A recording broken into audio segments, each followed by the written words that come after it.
హల్లెలూయా యేసు ప్రభున్ ఎల్లరు స్తుతించుడి.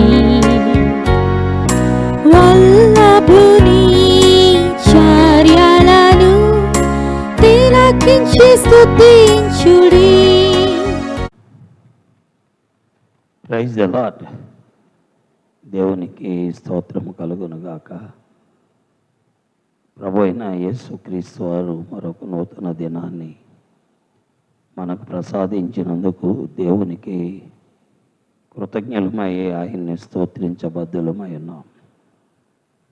చేరువచ్చిన ప్రియులు అందరికీ, వాక్యాభిలాషలకు ఉదయకాలంలో ప్రభు మనకి ఇచ్చిన తరుణాన్ని బట్టి అందరికీ వందనములు తెలియజేస్తూ ఉన్నాం. దైవ గ్రంథం బైబిల్ నుండి కీర్తన గ్రంథము 120 అధ్యాయం 1 వచనం.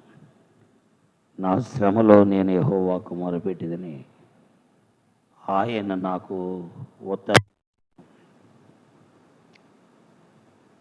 మన యొక్క ఇబ్బందులు, శ్రమలు, అనారోగ్యతలు, బలహీనతలు, ఉపద్రవాలు, ఎటు తోచని స్థితి, వీటన్నిటిలో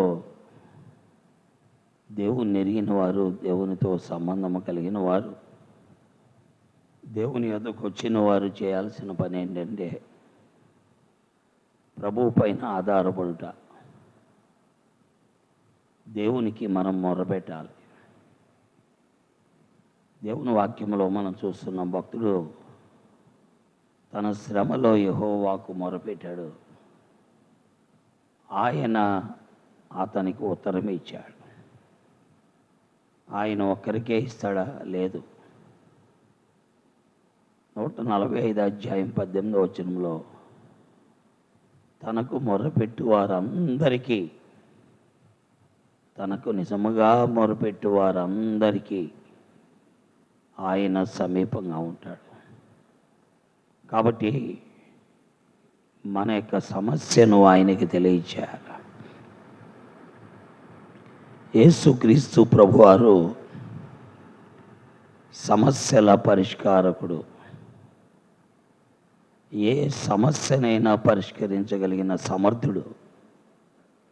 అందుకే ఆయన అన్నాడు, నేను సర్వశరీరులకు దేవుడను, నాకు అసాధ్యమైనది ఏదైనా ఉన్నదా అన్నారు.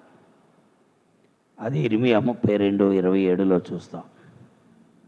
కాబట్టి ఆ దేవుడు సర్వశక్తి కలిగినటువంటి దేవుడు.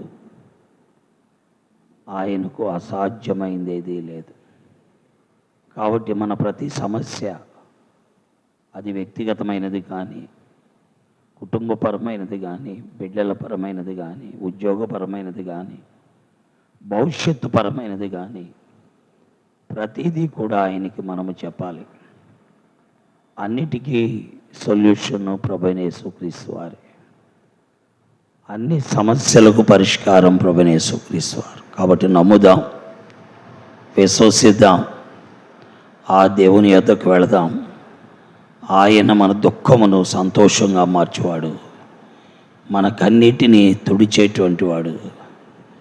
మన యొక్క వాక్యములో రాయబడిన మాటలు చూస్తుంటే మన నిట్టూర్పులు, మన దుఃఖములు, మన పరిస్థితులన్నిటినీ ఆయన సంతోషముగా, ఉల్లాసముగా మార్చగలిగినటువంటి సమర్థుడు.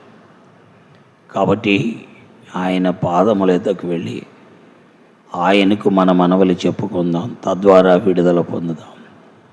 దేవుడి మాటలు దీవించి ఆశీర్వదించి మనకు మేలు చేయునుగాక. ఆమేన్. ప్రార్థిస్తాం.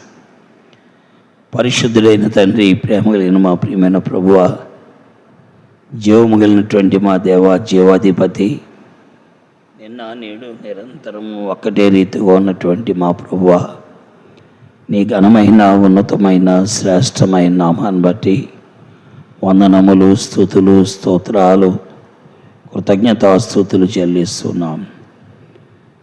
భక్తుని యొక్క జీవితంలో తన శ్రమలో నీకు మొరపెట్టినప్పుడు నీవు తనకు ఉత్తరం ఇచ్చావు. తనకే కాదు, ఎవరైతే నీ యొద్దకు వస్తారో వారందరికీ సహాయకుడు నీవు. అలాంటి విశ్వాసము ప్రజల్లో కలుగు చేసి వారి సమస్యలన్నిటికీ పరిష్కారము నీవని నమ్ముటకు సహాయపడమని, వాక్యమును ముద్రించమని, మహిమ పొందమని యేసుక్రీస్తు వారి దివ్య నామములో ప్రార్థిస్తున్నాను తండ్రి, ఆమేన్. ప్రైజులాడండి. అందరికీ వందనాలు. దేవుడు మిమ్మల్ని దీవించి ఆశీర్వదించునుగాక. చంద్రులారాయిలా దేవుని స్తుతించుడి, హృదయమును వెలిగించిన యేసుని స్తుతించుడి.